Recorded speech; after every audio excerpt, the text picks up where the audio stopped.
You right to go, brother? Wait, brother. Okay. It's Toby from Heavyweight MMA today with Benny the Jet Regan on his comeback back into kickboxing, Muay Thai boxing. The man fights all the stand-up sports, bro. How are you? Yeah, good brother yourself. Good, man. Hey, I had a look at your fight the other day. Recent NT Fight Series Australian title fight versus Ben Harvey. Won by some nice body kicks, bro. Can you talk about that fight? Yeah, no, it was good, bro. It was a rematch. I fought him in K1 2 years ago. I beat him on the points, but yeah, this time we rematched in the full Thai rules. Yeah, it was a good fight. He's the pro ISKA Australian champion, so it had a lot of hype behind it. They picked it to be the fight of the night as well, and yeah, no, it was good. It was a quick one. I think I finished the job in about a minute. But is this move I've been working all camp, bro. Like I even brought Charlie Bubb in and we were working it a little bit, and yeah, all the boys I train, like I think yeah, I got a fair few fighters that I train, and we all spar together and stuff, and they've all been hit by it. So it's a left hook, left liver kick off the same side. So you throw your hook out, so their arm goes up, and you hit them in the liver sort of at the same time. It's like pretty new sort of move. I think the first time I seen it was Peter Yarn do it, but he doesn't really drop anyone with it. So when I do it, I throw it, but I lean back so the foot hits him. But yeah, it's pretty good because you touch their glove and it's just like something's got to land. You know what I mean? It's either the hook or the liver kick. It's usually that liver kick, but it worked pretty good. Yeah, nice, man. I was actually going to ask you because I couldn't see if you're hitting with the top of the foot or if you're hitting with the ball of the foot because it looked like it Yeah, just really no. penetrating in there. Yeah, everyone was saying that. So it's just like a foot slap. So I'm not doing like a stab kick. It's just like the slap with the foot. But that's something else. If the fight was going to go longer, like I do like the stab kick. So that's sort of the Japanese guys in the K1. They throw that a lot these days. That just stab kick up the middle. You know what I mean? Yeah. But no, it was just the foot.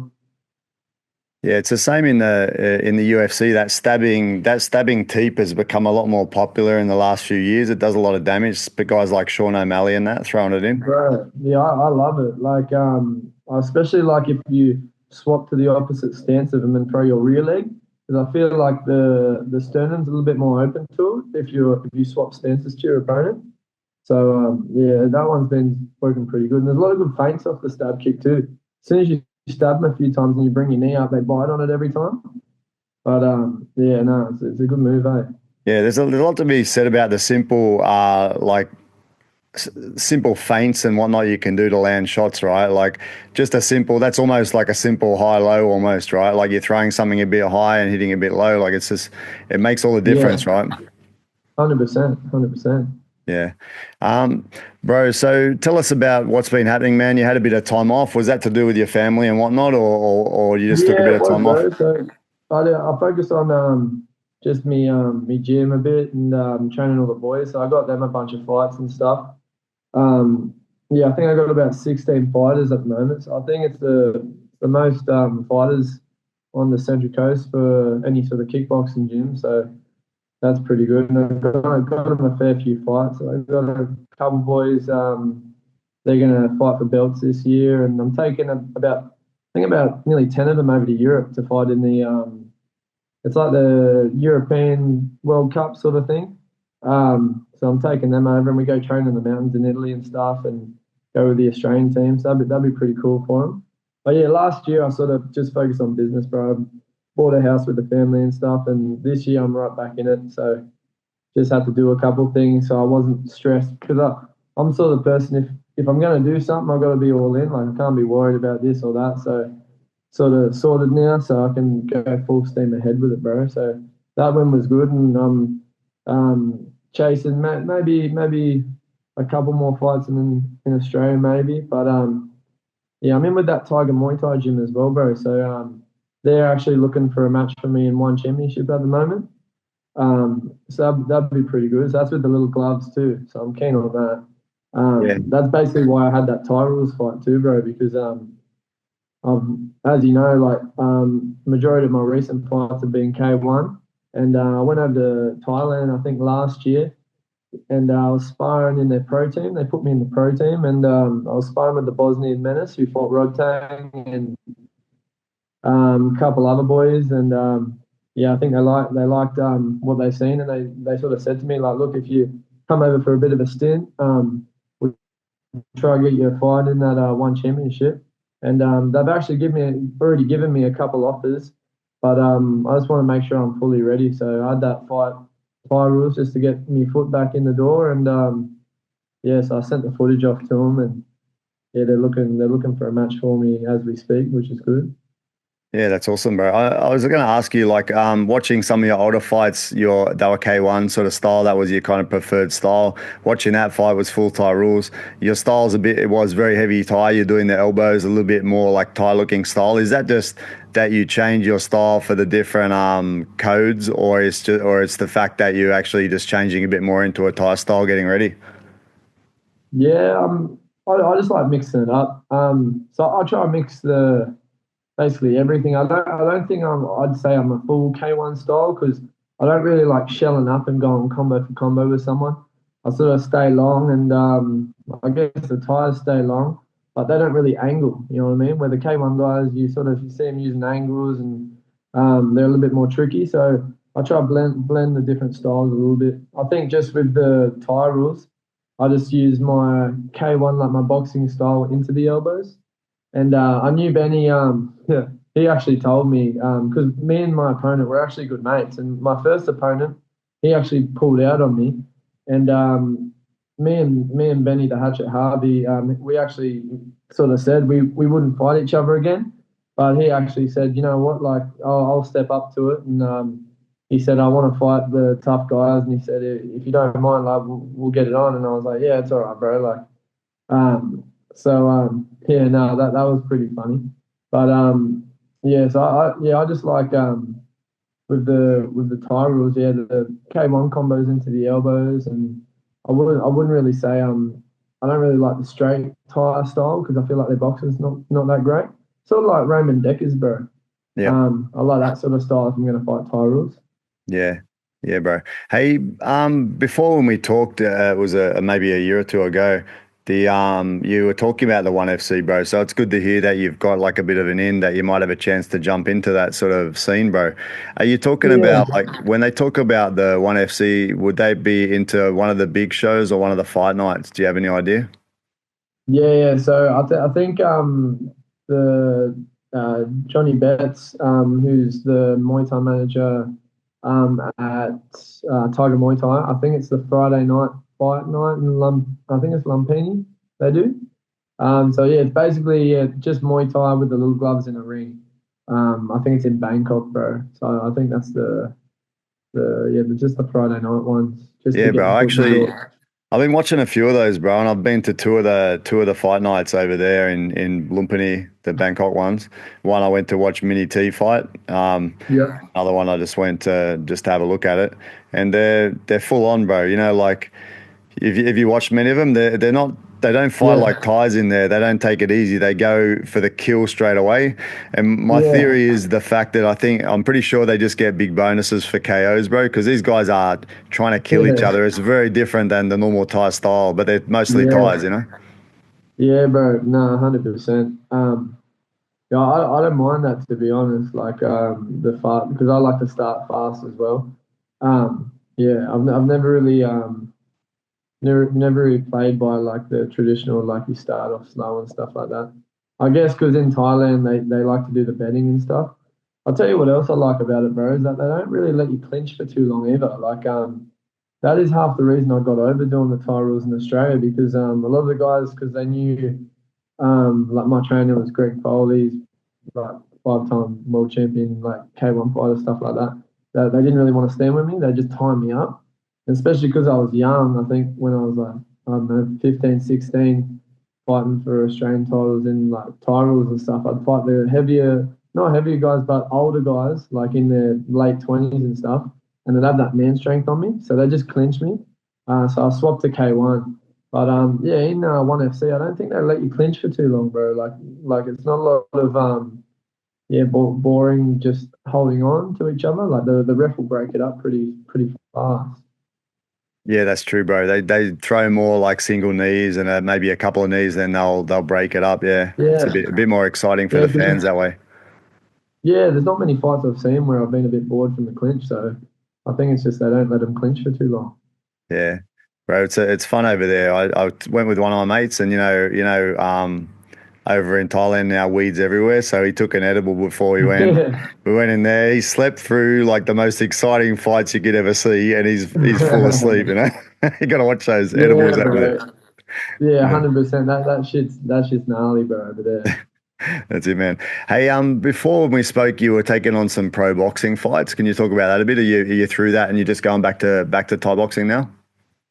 Yeah, no, I was thinking of it. I never really did any of the pro boxings. I was training a fair bit with Troy, as you know, and we were thinking of doing it, but yeah, we didn't really get across to that yet. I think a couple of kickboxing things come up, and then yeah, I think then last year I sort of had off, focused on a couple other things.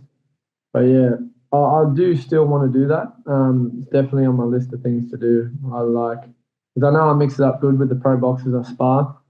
But yeah, I think my main goal at the moment is to yeah make it in the big promotions in K1 or yeah Muay Thai, which would be yeah the K. I've got a connect as well that could get me in the K1 in Japan.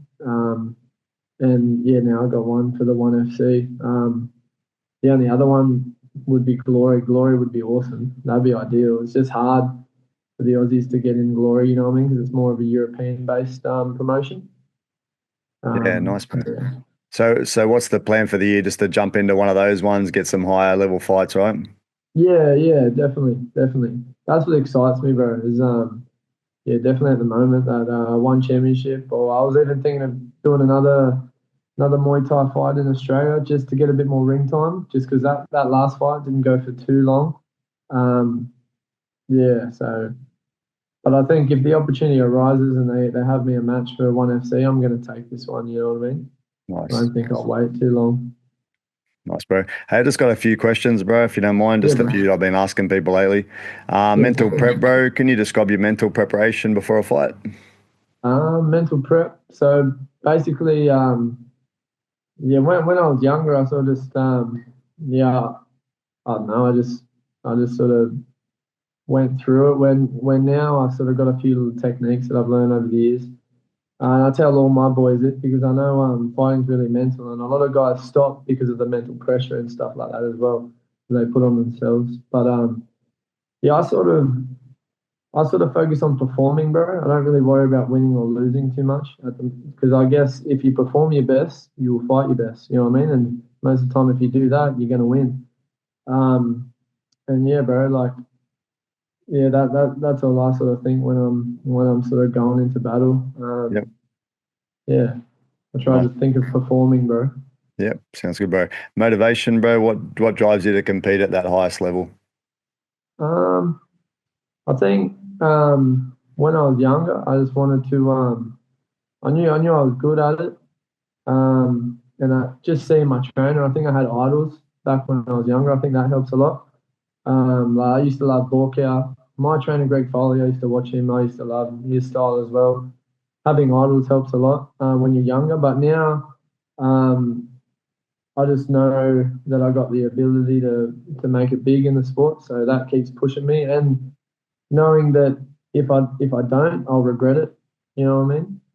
And usually when I am standing in front of my opponent, the other side of the ring, I just think of my daughter, bro, and that puts me in kill mode. That usually Yeah. gets me going. That gets me fired up. You know what I mean? Nice, bro. And yeah, when Borkow came onto the K1 scene, I remember how exciting it was, man. Like I've been watching K1 and K1 Max for years, and just seeing him come in with a different style, the full Thai style, and just destroying people. It was good to Yeah, see. bro. That switch kick, and his Yeah, style, bro. He's like a rock. You can't make him take a backward step. yeah.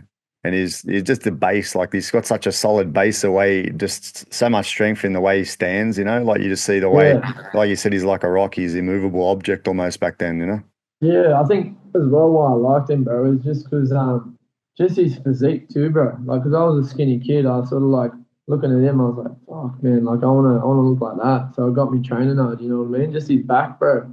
He just stand with his lats wide and those I think Michael Chavello, that commentator, used to say his calves aren't they're not calves, they're cows. Because you ever see them, bro?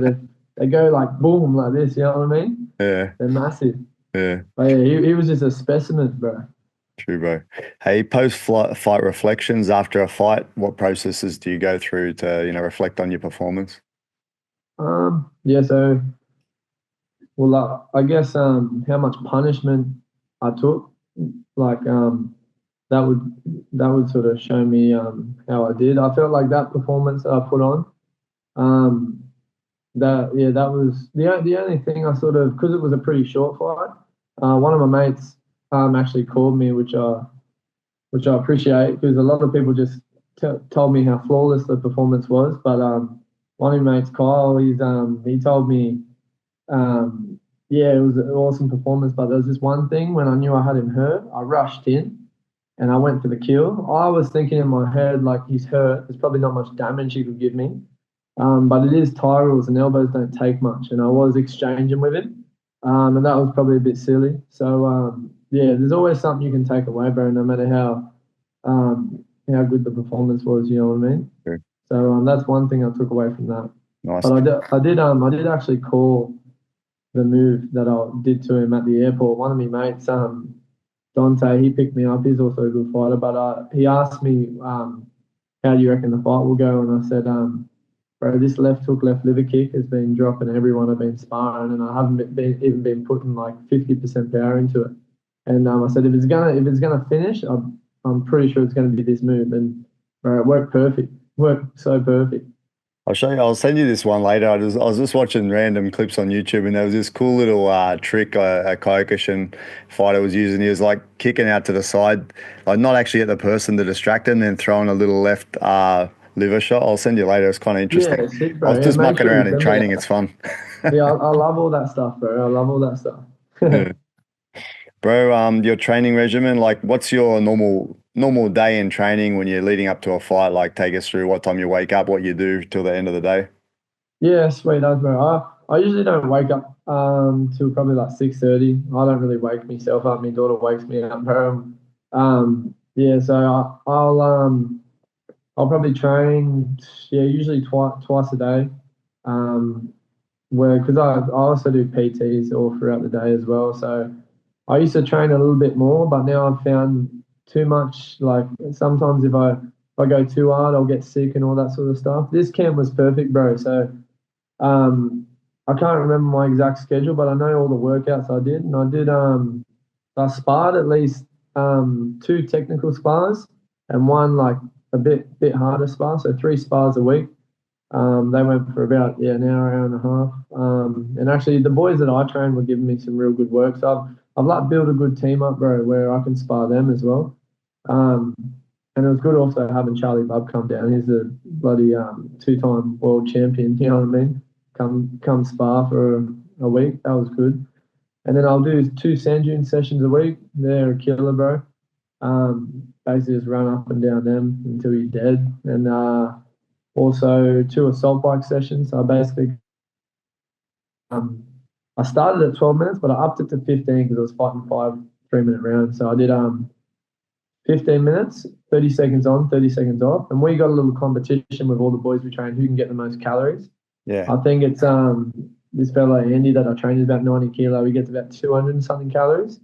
So yeah, I've sort of nearly given up on that, bro. I've tried that many times to get close to it. I think I'm at 160 and I can't get past it. I think I need to put on more size, bro. That's it, bro. Get a bit Um, fatter. yeah, and then just I'd probably do one long run a week, bro. I don't do too many long runs. I think Charlie Bubb says it too, bro. Like a fight is a sprint, you know what I mean? It's not like a steady state job, you know what I mean? So I try to treat my training like a bit more practical. So I like the sprints a bit more. Um, and yeah, I usually only do one full body workout a week, bro. Like strength workout, Yep. and yeah, maybe a one bag session as well. And then oh yeah, probably I usually do a one pad session a week. Nice. Nice, But bro. I don't actually have like um like someone that actually coaches me, bro. Like Yep. I source my own sort of sparring, do my own fitness stuff. Like actually, this is a funny story, bro. Before the fight, my dad was looking for someone to wrap my hands, and Yeah. I have two of my mates in my corner, but one of them was commentating, and one of them was already coaching his boys. And Yep. I know Terence Crawford wraps his own hands, bro. So all the other boys were getting their hands wrapped. So there's a photo of me just wrapping my own hands, bro. Yeah. Pretty cool. But I just thought of Terence. I was like, oh well, if he can do it, I'll give it a go too. And Yeah. I'm not very good at wrapping them too, so I thought the guy would have maybe told me to take them off, but he marked them off. It was all good. Yeah. Fair call, bro. Hey, advice for aspiring fighters. What's the most important piece of information you'd share to them? um, I guess it's about being consistent, bro. And obviously you need the right trainer. A lot of guys, I don't know, obviously, yeah. I just think you need the right trainer, bro. Because I think what made me good was my coach Greg Foley. He's Yeah. you know, what I mean, he was just very technical, bro. He just wouldn't get you hitting a bag and walking around like you know how some classes are, bro. They'll just get you skipping for 20 minutes and hitting a bag for 20 minutes. But my trainer, bro, he was always coming up to me, showing me the technique, defense, and yeah, bro, just basically showing you hit and not get hit. You know what I mean? It's not a tough match. Um, yeah, bro, and yeah, I think getting a good trainer and then yeah, maybe for the kids having someone to look up to helps a lot. You know what I mean? And yeah, there's probably a couple other things, but those are the main things, bro. Yeah. That sounds good. Thanks, bro. Um, Future plans, bro, beyond your fighting career. It looks like you probably be looking to be a gym owner and coaching guys, right? Is that correct? Yeah, bro, I love it, bro. I've been doing privates for the last 7 years, and I just started doing because gave up my carpentry job, bro. I think I was apprentice for about 2 years, and Yeah. I sucked at it, bro. My mind was always on fighting, bro. Like um, I was one of them dudes where if the boss told me to measure and cut something, bro, I think I'd come back and ask him like 3 or 4 times what the measurement was, bro. My mind was just never on the job. Yeah. So even all my tape days, bro, I think I wagged for 2 years. I used to get the boys to cover me and Yeah. tell them I was overseas fighting or something when I was just at home thinking, fuck this, bro. Yeah. But yeah, bro, like I love coaching, bro. It's one of my favorite things. Um, and yeah, now I've been doing like coaching a fair few fighters for the last 3 or 4 years, and they're starting to go pretty good, bro. And we've been getting some good highlight reel finishes for them and stuff. And yeah, that's definitely on the charts. Yeah. Is having a big gym like something like city kickboxing. To be honest, bro, that'd be what I want to do after fighting. Yeah, bro. It's a good gym actually, and a big part of their gym is the culture they've created and the team. Like it's like a family kind of oriented gym. They all like care about each other and they try to weed out the assholes and they do a pretty Yeah, good job of that, you know? Yeah. yeah. There's no egos, bro. It's the same for my little crew at the moment, bro. We're all mates and having fun. The main thing. Yeah.